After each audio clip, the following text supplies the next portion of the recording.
I'm going to ask you some hot topic words, and you just tell me the first thing that comes to your mind. Okay. What are your thoughts on insulin? Well, yeah, insulin is the problem. Insulin is a good hormone. Right. We have to have it. It's the key to unlock the cells. It's the UPS truck for the cells. It allows things to enter the cell like protein, Right. like carbs, Right. and so insulin is good. The problem in this country is that we have eaten such a high sugar diet for so many years, such a high carbohydrate diet, that those insulin receptors are just bombarded, and they become resistant to the insulin trying to open the cell up anymore. And so when that happens, then your body just starts storing fat, and it's a bad situation. Not only is insulin, the reason insulin is a bad name is because it gives you hunger. Right. If you have higher levels of insulin, you stay hungry, and that's the nice thing about the ketogenic diet is your insulin levels are always stay low, low. stay very low. Even when you eat fruit, you don't notice your insulin spikes? You know, I eat low glycemic index fruits like okay. strawberries and Berries. blueberries. Blackberries too? I will eat any berry. Any berry, yeah. That's what we do too. I'll eat those, and I don't notice much. Okay. Yeah, That's don't good. notice a spike in those. Okay, that's good to know. Satiety. Well, I think ketogenic diet is the best diet for satiation, and I think that's the key to losing weight. So if you're not hungry, how much weight can you lose? I've said that a lot. Yeah. I like that. Okay, highly processed foods. Yay or nay? Oh, nay, and that's the biggest part to I think to eating healthy, and that's whether you're a vegetarian or whether you're ketogenic or Atkins or I don't know, Mediterranean, paleo. Eat good food. Right. Eat good stuff, because the highly processed stuff is just not. It's just full of stuff that'll make you sick and Inflame. yeah, and so yeah, stay away from processed foods as much as you can. Okay. Now, in the beginning, like I said, I didn't do that. I wanted to get converted, and so I ate dirty keto. But once I got what I can do this, then I started fine tuning it, making it more healthy. So I think you get there however you get there. Dirty what? But once Yeah, you get once there, you get there. then for your lifestyle, you got to keep it healthy. I think that's key. Adapt it to where you can keep. Because any diet, I think you would agree, any doctor would agree, if it's a diet you can keep, that's what you need to do. Yeah, sustainability. Yeah, sustainability. Okay, seed oils and PUFAs. That's a hot topic. Yeah, so I don't do any of that. I mean, I do olive oil. That's my oil, and I don't buy the expensive extra virgin stuff. I buy the light olive oil because mainly you cook with it. I fry with it. Right. I eat a lot of fried food, and you don't want to fry food in extra virgin olive oil. You're wasting your money actually, because the smoke point on extra virgin is a whole lot lower. Right. Make sure it's 100% olive oil. Right. But it doesn't have to be extra virgin. And I do have extra virgin to like put on salads and stuff, but not to fry in. Okay. And so I see people doing that, and they're just wasting your money, really. And really, it's not, food doesn't taste as good either when you do it that way with extra virgin. So. Now, I'm all about buying it in the dark glass. You need to buy it in the dark glass. Yeah, I'll argue with you on that one. Well, I mean, yeah. It helps it keep longer because it does spoil. I don't It has have a shelf it that life. long. I go through so much olive oil. It doesn't sit around long. Okay. We talked about macros and we talked about cortisol. Let's see. High intensity training. You think anything about that? You got any views on that? Yes, that's a good thing, and I try to incorporate that some. We do when I work out with Eric Inc. We do ropes. You go as hard as you can for like 20 seconds. 20 seconds, Yeah. 30 seconds, and then you recover for maybe a minute, and then you hit it again. Supposedly that's the best way to burn visceral fat. Well, yes. it increases your BMR again. It increases how many calories you burn. It's very healthy for your heart. Your heart likes to be under that kind of stress and then relieved.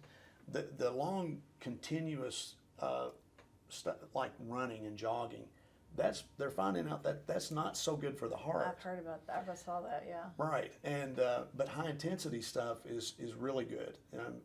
High intensity stuff, you'll burn more calories. Your body gets amped up to burning just more calories when you're just sitting. When you do high intensity interval training. Okay. And so I'm a big fan of that. You do like what, 3 sets of 30 seconds each or something? Or? Yeah. Okay. Yeah, I mean, you can overdo it, but Right. I mean, it doesn't take that much.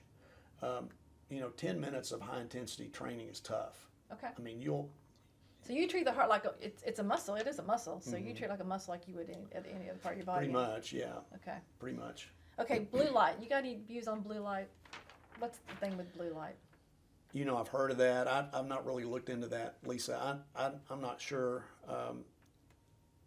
And that's fine if you don't. I just know they're saying it's not a good thing for. I think it's, correct me, but is it not helping vitamin D synthesis Yes, in the body, right. which would help your immune system? I don't know about Okay, that. I don't either. I take high doses of vitamin D. Do you really? Yes. You supplement it? Oh, yeah. That's another question I have coming up. So. Well, I What, was taking, what supplements do you take? Let's just do that.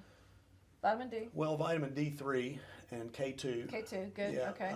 Do you mix magnesium in with that? I take 400 milligrams of magnesium Okay. every evening. You need to take that at night because it helps you relax. Yes. The vitamin D3 you need to take with a meal, and With K2. yeah, Yes. and I'll take right now I'm on 5,000 units a day, but I was during COVID I was on 10,000 a day, Yeah, we took a ton. and my vitamin D markers in my blood was up around 100, 110. Okay. So that's pretty heavy for a lot of people. I mean, most people are around 30. Okay. That's not good. No. Okay, so I don't remember the last time I had 8 hours of sleep. Being a woman, when you're a mother, we don't get it. So when I see all these influencers like, you've got to get at least 8 hours. I don't know many people who get 8 hours of sleep. What do you think about that? I haven't slept 8 hours. Thank in you. years.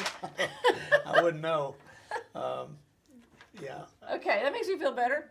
Yeah, Okay. I don't sleep Yeah. all that well. If I but- get 3 to 4 solid hours, I'm like, woohoo. yeah, If 6, I'm like, I'm ready to run a marathon. I think that's a lot to do with my age. I think as you get older, your sleep quality Let- goes down. But I don't know. I've never been a good sleeper. Okay, plastics are a big thing right now. Don't drink out of like cups are lined with plastic, drinks are lined with plastic. Plastic affects your hormones. What do you think? I know BPA is a bad thing in plastic. I think a lot of food manufacturers are starting to understand that and not put it in their plastic. I think you should avoid it if you can. Okay. But I don't freeze water bottles because that's how you release BPA. I thought it was the heat. that. It's the freezing. Heat Oh. and freezing. Oh. And so I don't do that. I try not. I don't freeze in plastic. Okay. So Wow. Like everything you buy in the stores in the frozen department is in plastic.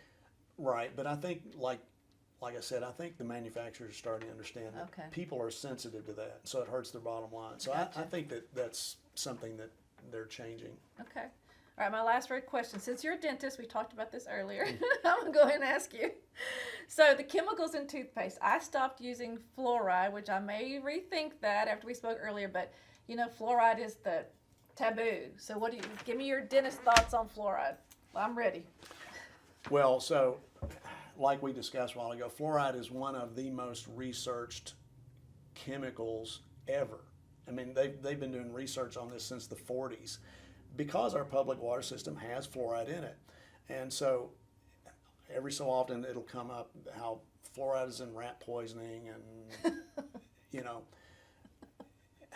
yeah, it is. But one thing we do know, fluoride in water system cuts the amount of cavities in that population significantly. Really? Yes, and so it prevents tooth loss, it prevents decay, and so that's the health benefit. Now, there are people that say and have anecdotal stuff about fluoride in the water system.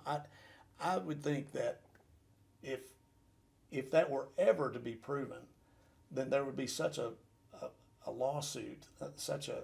I guess that's true. I mean, if you look at it that way, and there are so many law firms, Morgan and Morgan would be all over that if they could prove it. So I don't believe that fluoride is a bad thing. I've seen it in my own office. People that weren't taking fluoride, and then started taking fluoride, their cavities situation got dramatically better. And so so in toothpaste is all you think it's fine. Yeah, in toothpaste, it's so low that it doesn't take that much fluoride to make teeth strong. It really doesn't take that much.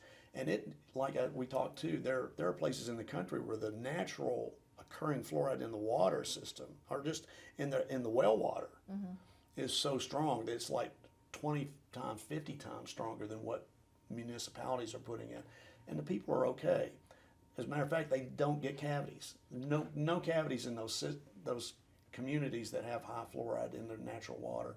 Okay. Like in Utah, there's places out west where it's extremely high, and so I think that it's just from all the research and all the evidence that fluoride is safe and it's very beneficial, and you suffer infection and tooth loss and large dentist bills if you don't take it. So.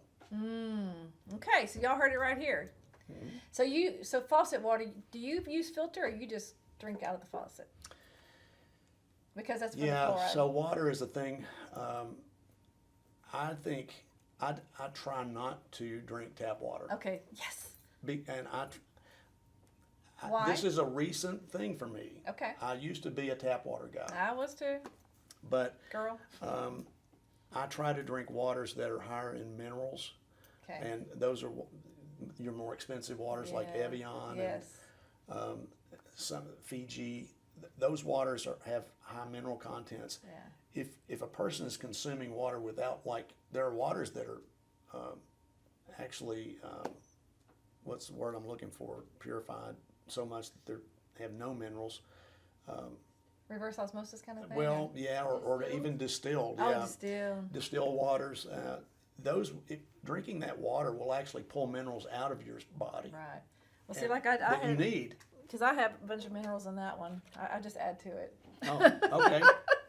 I have like a packet I put in there of really healthy minerals. Yeah. If I don't have the other one handy, I just use that. Yeah. So I try to drink waters that have minerals, and sometimes there are even some waters that you can get that are bottled from a source, directly, or even cloudy when you look at them. Yeah, we get those. And I think that's great. They even have a better taste. Right, they do.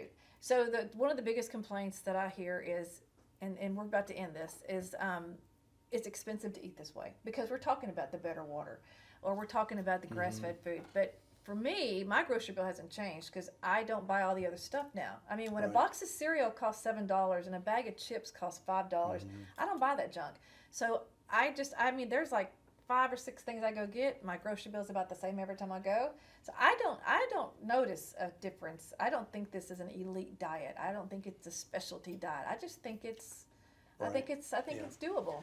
I agree, and I think I actually spend less money. I know I spend less money now and have in the last 5 years because I ate out a lot. Yes. And I don't eat out a lot anymore. Right. And so, that money goes into, I buy the good organic meats. I do too. The expensive cheeses, but I'm not eating as much of that food, and I'm not eating food that's not nowhere near the quality, and it's processed and it's expensive at a restaurant. Yes. And you just don't know what you're getting. You don't know.